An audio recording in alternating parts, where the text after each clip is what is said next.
Hello students, welcome to my channel Saint Physics with Suraj. I am Suraj, your physics guide through your whole journey of class 11, 12, NEET and JEE examination. So आज की इस video में हम escape velocity of rockets या any other objects पढ़ेंगे, साथ में orbital velocity, geostationary, polar satellite और टाइम पीरियड ऑफ सैटेलाइट भी पढ़ने वाले हैं। ठीक है, तो चलिए शुरू करते हैं आपका टाइम वेस्ट किए बिना। तो सबसे पहले हमारे पास जो टॉपिक आ रहा है वो है हमारा escape velocity, right. What is the escape velocity? Escape velocity क्या होती है, इसको ऐसे समझ सकते हैं जैसे कि पर्टिकुलर कोई ऑब्जेक्ट अर्थ की सरफेस पे रखा हुआ है, राइट। चाहे वो फुटबॉल हो सकती है, चाहे वो एरोप्लेन हो सकता है, या फिर कुछ भी अर्थ की सरफेस पे रखी हुई चीज जो स्मॉल से लेकर बड़ी से बड़ी ऑब्जेक्ट हो, उसको अर्थ की सरफेस से अर्थ के बाहर की तरफ, इन द सेंस अर्थ के ग्रेविटेशनल फील्ड से बाहर निकालने के लिए जितनी मिनिमम एनर्जी रिक्वायर्ड होती है, कम से कम एनर्जी चाहिए होगी हमें, वो क्या होती है? एस्केप वेलोसिटी होती है। अब ये एस्केप वेलोसिटी कैसे फाइंड होती है?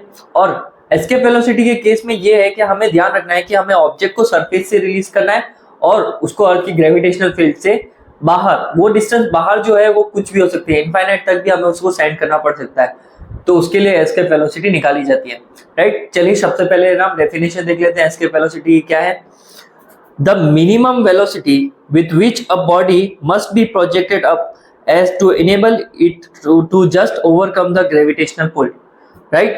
Minimum velocity जिसकी वजह से एक सरफेस से छोड़कर ऑब्जेक्ट हमारा ग्रेविटेशनल पुल को ओवरकम कर बाहर की तरफ जा सकता है, राइट। जब ये ओवरकम करके ग्रेविटेशनल पुल से बाहर जाएगा तो एनर्जी के लिए हमें जो वेलोसिटी मिलेगी उसे हम क्या बोलेंगे? एस्केप वेलोसिटी बोलेंगे, राइट। ये हमारी एस्केप वेलोसिटी है। अब एस्केप वेलोसिटी का डायग्राम दे रखा है, राइट। सपोज हमारे पास में अर्थ है और इस अर्थ का मास क्या है? कैपिटल एम है, और अर्थ की रेडियस क्या है? Capital R, right. तो R is equal to R in the sense capital R surface से हम उस ऑब्जेक्ट को इनिशियल पोजीशन यहां से लेकर कहां तक रिलीज कर रहे हैं? एच हाइट तक। ये अभी भी ग्रेविटेशनल पुल में, लेकिन मुझे इसको बाहर निकालना है तो मुझे यहां सेंड करना पड़ेगा, राइट। आर की वैल्यू क्या होनी चाहिए? इनफाइनाइट होनी चाहिए। कहां से? इस पॉइंट से लेकर इनफाइनाइट तक। वो डिस्टेंस कुछ भी हो सकती है, not compulsory infinite, but R है ना हमारा, कुछ भी हो सकता है। अब क्या करना है? इनिशियल पॉइंट से फाइनल पॉइंट तक जाएगा ऑब्जेक्ट, तो ऑब्जेक्ट का मास चेंज होगा क्या? नहीं, मास तो वो का वही रहेगा। तो यहाँ पे कौन सी क्वांटिटी ऐसी है जो चेंज हो रही है? वो क्वांटिटी हमारी है डिस्टेंस। अर्थ की सरफेस थी तब तो डिस्टेंस थी आर, अब वो डिस्टेंस क्या हो गई? इनफाइनाइट हो गई, राइट। तो जब हमने उसको आर से लेकर इनफाइनाइट तक जब सेंड किया है तो हमने कुछ वर्क डन किया होगा, ऑब्वियस सी बात है। So the work done to displace a body from the surface of earth R is equal to R, मतलब सरफेस से लेकर R is equal to infinite तक सेंड करने के लिए वर्क डन का फॉर्मूला आ जाएगा, work done is equal to force into displacement. अब ये फॉर्मूला कहां से आया? Let me at the page here so that you can understand easily. Okay, देखो वर्क डन का फॉर्मूला क्या होता है? Force into displacement, right. एक second, W is equal to force into displacement. Gravitation के केस में फोर्स का formula क्या होता है? G m upon R square, right. R square की जगह पे हम वो x डिस्टेंस कंसीडर कर लेते हैं, राइट। तो चलो हमारी डिस्टेंस क्या है? x। तो x की वैल्यू क्या है? r से लेकर इनफाइनाइट तक जो डिस्टेंस है ना अर्थ की सरफेस से लेकर इनफाइनाइट तक, ये हम मान लेते हैं x।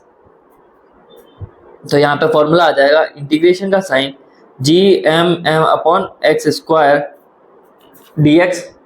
अब जो कांस्टेंट वैल्यू से बाहर निकाल देते हैं, लिमिट्स क्या हो गई थी हमारी? अर्थ की सरफेस से इनफाइनाइट, ये लिमिट पुट कर देते हैं यहाँ पे। W is equal to R to infinite, और हमने कांस्टेंट बाहर निकालने हैं तो कांस्टेंट हो जाएगा G capital M small m equal to work done. तो रिमेनिंग रह जाएगा 1 upon X square D X. ये हमारा वर्क डन आया। अब यहाँ पे करना है इसका इंटीग्रेशन, तो जी एम एम इंटीग्रेशन हो जाएगा इसका X raise to power minus 2 plus 1 upon minus 2 plus 1, और यहाँ पे आ जाएगा R to infinite. Clear? W is equal to G M M upon 1 minus X. ठीक है, ये हमारे पास में 1 अपॉन एक्स आ गया है माइनस में, और अब लिमिट लगी रही है R to infinite. Clear? R to infinite लग रही है, तो W हमारे पास में ये वर्क डन आ गया है। और चूंकि देखो यहाँ पे क्या हो रहा है, सिंपल सी बात है, ये हमारा जो वर्क डन हो रहा है अगेंस्ट द ग्रेविटी हो रहा है, क्या हो रहा है work done against the gravity हो रहा है। तो जब अर्थ अपने को पुल कर रही है लेकिन हमें क्या जाना है, ऊपर जाना है, ऑब्जेक्ट को ग्रेविटेशनल पुल को ओवरकम करके उसको छोड़ के जाना है। तो हम क्या करेंगे, यहाँ पर यहाँ नेगेटिव साइन इंडिकेट कर देंगे। तो ये नेगेटिव साइन इंडिकेट क्या कर रहा है कि भाई अगेंस्ट जा रहे हैं, हम किसके अगेंस्ट जा रहे हैं, ग्रेविटी के अगेंस्ट जा रहे हैं, राइट। तो यहाँ पे आ गया, यहाँ पे माइनस का साइन है, W is equal to minus G M M, upper limit आएगी -1 अपॉन इनफाइनाइट और लोअर लिमिट हमारे पास में आ जाएगी 1 upon R। Done, upper limit minus lower limit. तो ये हो जाएगा W is equal to minus G M M, 1 upon infinite कितना होता है 0, और ये हमारे पास में -1 अपॉन R रह जाएगा। तो हम कर लेंगे माइनस माइनस प्लस, तो ये हो जाएगा G M M upon R। That's how we got the work done। Work done क्या है, G capital M small m by R, जहाँ पर कैपिटल M क्या है हमारे अर्थ का मास है और स्मॉल m क्या है उस ऑब्जेक्ट का मास है जो हम उस सरफेस से बाहर की तरफ रिलीज कर रहे हैं, राइट। तो ये हमारे पास में वर्क डन आ गया। चलो अब वर्क डन निकालने के बाद में तुम्हें पता है कि ये वर्क डन जो आया है, डोंट वरी, इसके जो नोट्स है वो तुमको टेलीग्राम चैनल पे फ्री ऑफ कॉस्ट मिल जाएंगे। तो वहां जाके है ना आराम से डाउनलोड कर लो, और कोई भी चार्ज नहीं है, टेलीग्राम ऐप डाउनलोड करना है वो भी फ्री ऑफ कॉस्ट है। और सभी तरह के जेई के मटेरियल और नीट के मटेरियल जल्दी रिलीज करने वाला हूँ मैं आपके लिए, तो हमारे चैनल से जुड़े रहिए। तो वर्क डन क्या आया हमारे पास में, W is equal to G capital M small m upon R। अब ये जो वर्क डन है काइनेटिक एनर्जी में कन्वर्ट हो जाएगा। ऐसा क्यों, तुम देखो जब है ना कोई रॉकेट धीरे धीरे ऊपर जा रहा है तो धीरे धीरे उसका फ्यूल जब खत्म होगा तो क्या होगा, यहाँ पे ये होगा कि फ्यूल खत्म होने की वजह से उसका मोशन बढ़ता जाएगा और स्पीड बढ़ने से काइनेटिक एनर्जी बढ़ती जा रही है। तो ये सारा के सारा वर्क डन किस में कन्वर्ट हो रहा है, वर्क डन में, सॉरी काइनेटिक एनर्जी में कन्वर्ट हो रहा है।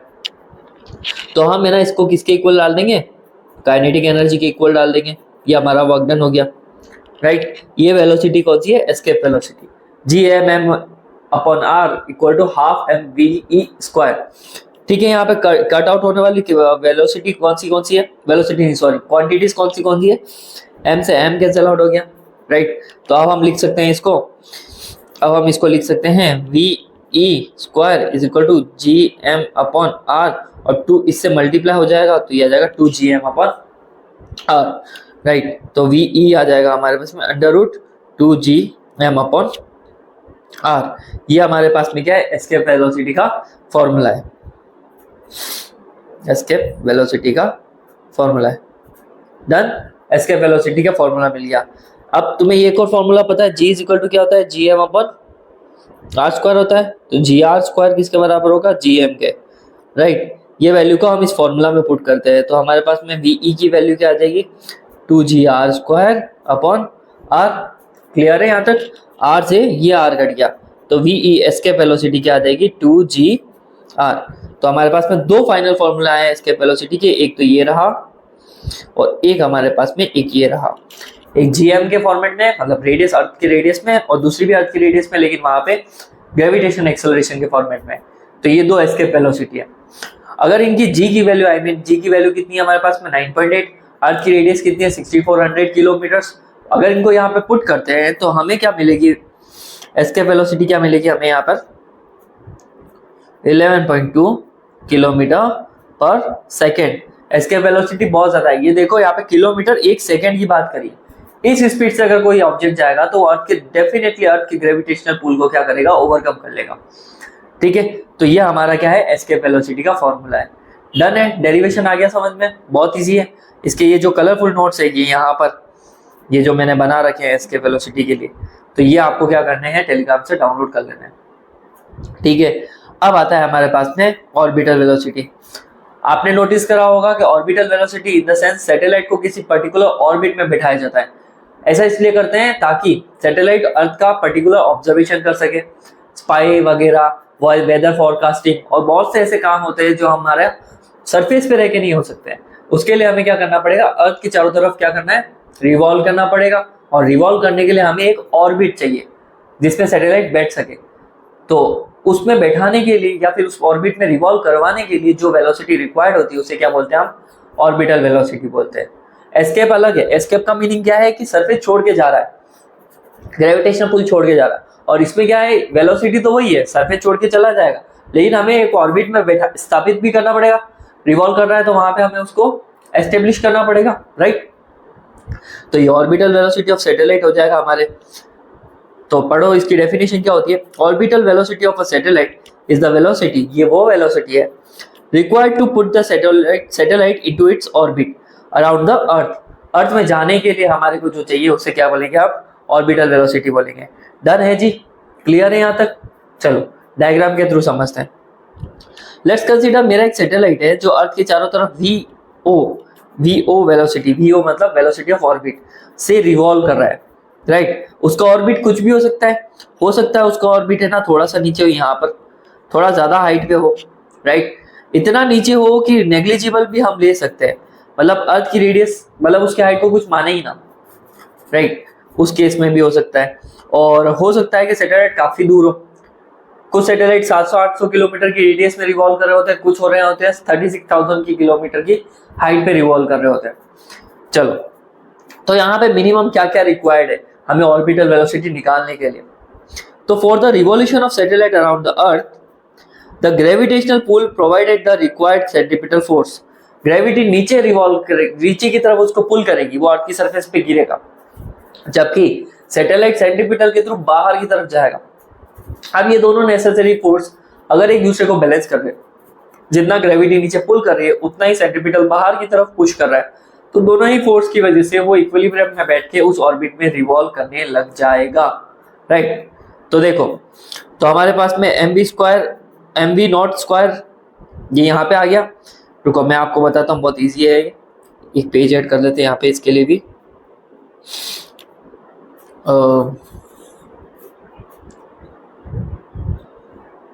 ठीक है, देखो सेंट्रीपिटल फोर्स उस ग्रेविटेशनल फोर्स के बराबर होगा, ये बात मैंने की अभी। तो हमारा सेंट्रीपिटल फोर्स क्या होगा, mv स्क्वायर बाय r, ठीक है। यहाँ पे मैं इसको नॉट से डिनोट कर देता हूँ, नॉट से, ताकि ऑर्बिटल का ध्यान रहे। फॉर्मूला हो जाएगा gmm upon r square. Done है, एक r से ये r कैंसिल आउट हो जाएगा।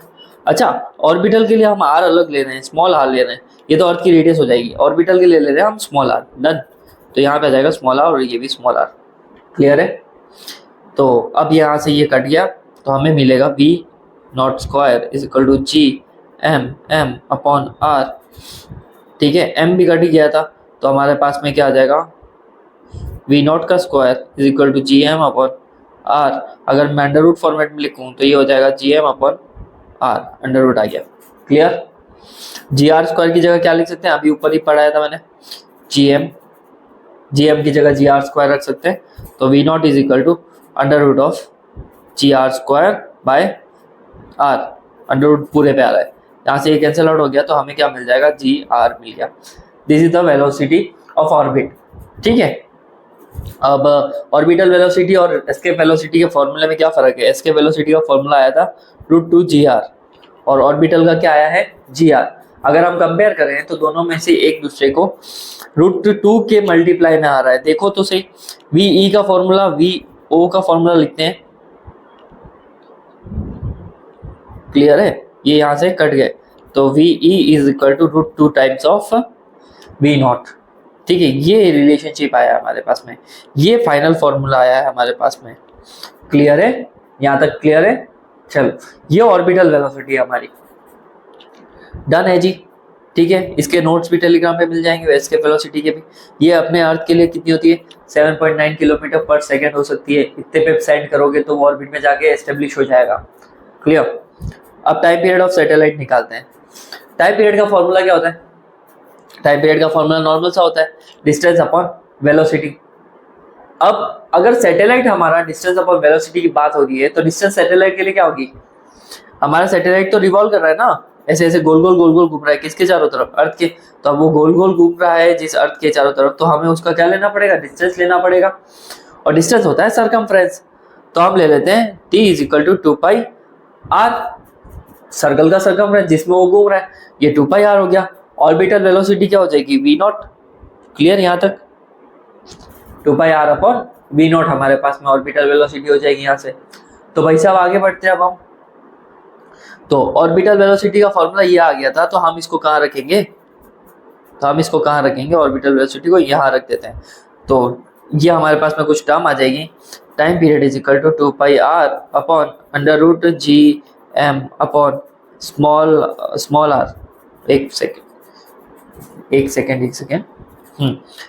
क्या था, t is equal to 2 under root of G M upon, यहाँ पे ठीक है हाँ, तो time period is equal to 2πr upon under root of G M upon small R. ये टर्म उल्टी हो जाएगी हमारे पास में। तो हमें टाइम पीरियड क्या मिलेगा यहाँ से, तो हमें टाइम पीरियड यहाँ से मिलेगा ये वाला, राइट।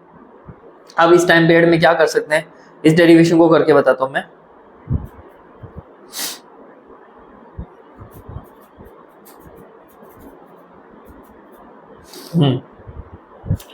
तो टाइम पीरियड के लिए आ गया ये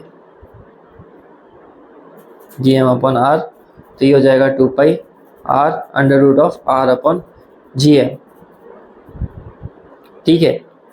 जब r को अंदर शिफ्ट कर लेते हैं तो ये हो जाएगा r³ अपॉन जी एम। यहाँ पे r³ आने का रीजन ये है क्योंकि जब स्क्वायर से बाहर निकलता है तो एक पेयर बाहर निकलता है, जब अंदर जाएगा तो एक पेयर ही अंदर जाएगा यहाँ पे। तो यहाँ पे एक r का पेयर पूरा अंदर चला गया तो ये r³ हो गया और अंदर ऑलरेडी r था इसकी वजह से। तो ये तो हमारा टाइम पीरियड ऑफ क्या आ गया, टाइम पीरियड ऑफ क्या आ गया, सैटेलाइट आ गया।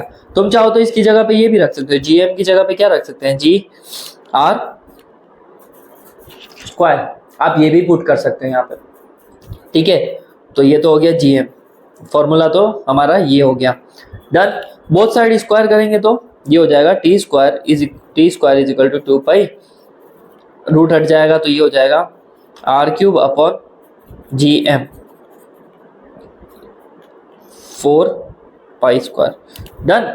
ये हमारे पास में आया है टी स्क्वायर का फॉर्मूला। तो यहाँ से देख के पता नहीं पड़ा T square proportional to r³, कहीं देखा लग रहा है, ये केपलर का लॉ है, ये केपलर का टाइम पीरियड लॉ है, यहाँ से डिराइव हुआ है केपलर टाइम पीरियड लॉ, ठीक है। तो हम इस तरह से क्या कर सकते हैं, एनालॉग बना सकते हैं टाइम पीरियड का और उसका वेलोसिटी और उसके अलावा एस्केप वेलोसिटी और ये सारी चीज़ें हम निकाल सकते हैं। आई होप आपको ये समझ में आ रहा होगा वीडियो, राइट। तो चलिए आगे बढ़ते हैं, टाइम पीरियड भी आ गया। अब टाइम पीरियड के बाद में हम छोटा सा एक टॉपिक है वो पढ़ लेते हैं। ये टॉपिक है सैटेलाइट्स के टाइप। अर्थ के चारों तरफ जब हम एक आर्टिफिशियल सैटेलाइट को लॉन्च करते हैं तो ये दो तरह के होते हैं, एक जियो स्टेशनरी सैटेलाइट होता है, एक जियो पोलर सैटेलाइट होता है। इस तरह के सैटेलाइट क्या होते हैं, जो जियो स्टेशनरी कहलाते हैं, वो होते हैं कि the satellite which appears stationary relative to earth. ऐसे सैटेलाइट जो अर्थ के रेस्पेक्ट में स्टेशनरी दिखेंगे। अब स्टेशनरी दिखाने के लिए क्या करना पड़ेगा, इनका टाइम पीरियड 24 घंटे करना पड़ेगा, क्योंकि अर्थ भी 24 घंटे में एक स्पिन कंप्लीट करती है। तो अगर 24 घंटे मतलब अर्थ की स्पीड के साथ में कोई चीज हमने एस्टेब्लिश कर ली तो वो चीज अर्थ के साथ साथ घूमेगी, तो ऐसा फील होगा कि वो चीज क्या है, स्टेशनरी है। क्या है वो, स्टेशनरी है। इनको जियो सिंक्रोनस सैटेलाइट भी बोलते हैं, कम्युनिकेशन सैटेलाइट भी बोलते हैं। तो कहीं पे आ जाए जियो सिंक्रोनस और कम्युनिकेशन सैटेलाइट की डिस्टेंस कितनी है, तो यहाँ पे जो डिस्टेंस है वही हमें वहां पे यूज करनी पड़ेगी एमसीक्यू वगैरह में। देखो, इसको जियो सिंक्रोनाइज करा हुआ होता है, ये अर्थ के साथ में इक्वेटर के केस में गोल गोल घूम रहा होता है, क्योंकि इक्वेटर के साथ साथ ही कोई चीज है ना 24 घंटे में रिवॉल्यूशन कर सकती है। A geostationary satellite always stays over the same plane above the earth, such as a satellite is never at a rest. ऐसा लगता है वो कभी रेस्ट पे रहेगा ही नहीं, लेकिन अपने को है ना नीचे यहाँ पे रहे हुए हमको दिखता है कि वो रेस्ट पे है। बात समझ में आ रही है? मतलब वो 24 घंटे अर्थ के साथ गोल गोल घूम रहा है, बट अगर किसी जगह के साथ घूम रहा है तो नीचे से देखने वाले को तो ये लगेगा ना कि वो चीज क्या हो गई, स्टेशनरी हो गई। और due to its zero relative velocity with respect to the planet earth, planet की 24 घंटे, इसकी भी 24 घंटे टाइम पीरियड है, तो ऐसा लगता है रिलेटिव वेलोसिटी में चीज है ही नहीं, तो ये जीरो फील होता है। Height of Jio station satellite 36,000 kilometre, बहुत ज्यादा ऊपर उड़ाया जाता है इनको, उड़ाया नहीं जाता है, बहुत ज्यादा ऊपर एस्टेब्लिश किया जाता है। एग्जाम्पल है इनके, एप्लीकेशन क्या है, टेलीकम्युनिकेशन में काम आता है, डिजास्टर मैनेजमेंट, तूफान आने वाला है, टॉर्नेडो आने वाला है, वेदर फॉरकास्ट, यहाँ का क्या मौसम है, भूकंप कब आने वाला है, वो सब चीजें बताने के लिए इसका यूज होता है। ठीक है, दूसरे टाइप के सैटेलाइट आते हैं, उनको बोलते हैं पोलर सैटेलाइट। अब ये क्या चीज है, इनको पोलर मतलब नॉर्थ पोल से साउथ पोल, नॉर्थ पोल से साउथ पोल, नॉर्थ पोल से साउथ पोल घुमाया जाता है, ठीक है। इनकी हाइट वैसे भी कम ही होती है। A polar satellite orbit the earth from the pole to pole rather than east to west. ऐसे इक्वेटर के साथ ही घूमेगा, नॉर्थ से साउथ, साउथ से नॉर्थ ऐसे रिवॉल्व करेगा। They are useful for the weather forecasting, मौसम विभाग के लिए काम आता है ये, क्लाइमेट चेंज रिसर्च करने के लिए, अदर एप्लीकेशंस, इन सब चीज़ों के लिए काम आता है, ठीक है। और इसकी ऑर्बिटल रेडियस होती है 200 किलोमीटर टू 1000 किलोमीटर। क्लियर है? तो ये दो तरह के सैटेलाइट थे। आज की इस वीडियो में हमने क्या क्या पढ़ा है, ऑर्बिटल वेलोसिटी, एस्केप वेलोसिटी, जियो स्टेशनरी और पोलर सैटेलाइट, और टाइम पीरियड भी पढ़ा है। ये चारों क्रूशियल टॉपिक है, बहुत अच्छे अच्छे टॉपिक है, अच्छे से डिटेल में पढ़ना। नोट्स को हैंड रिटर्न करा करो, मैं जो नोट्स अवेलेबल करवाता हूँ टेलीग्राम पे, उनको कोशिश करोगे वापस एक बार उतारा जा सके, या फिर कोई डेरिवेशन है तो उसको लिख लिख के याद किया जा सके। ऐसे ही फिजिक्स मजबूत होगी। रटने से कोई फायदा नहीं, समझो उसको, लिखो, और उसके बाद में क्या करना है, वापस क्या करना है, हमें रिकॉल करते रहना है। इस तरह से तुम्हारी फिजिक्स मजबूत होगी। फिर उस पर रिलेटेड न्यूमेरिकल ट्राई करना है, ठीक है। तो आई होप आज की इस वीडियो में आपको सब समझ में आया होगा। फिलहाल आज की इस वीडियो में इतना ही, मिलते हैं कल के लिए, कल नई वीडियो के साथ मिलेंगे आपको। और वीडियो पसंद आई है तो लाइक कीजिए, शेयर कीजिए और सब्सक्राइब का बटन जरूर दबाइए मेरे चैनल का, और उन दोस्तों को शेयर कीजिए जिसे इसकी बहुत ही नीड है। सब कुछ फ्री ऑफ कॉस्ट लेने वाला हूँ, और बीच में मैंने थोड़ा प्रोक्रास्टिनेशन कर दिया था, बट वीडियोस अब कंटिन्यू रहेगी आपके लिए। तब तक के लिए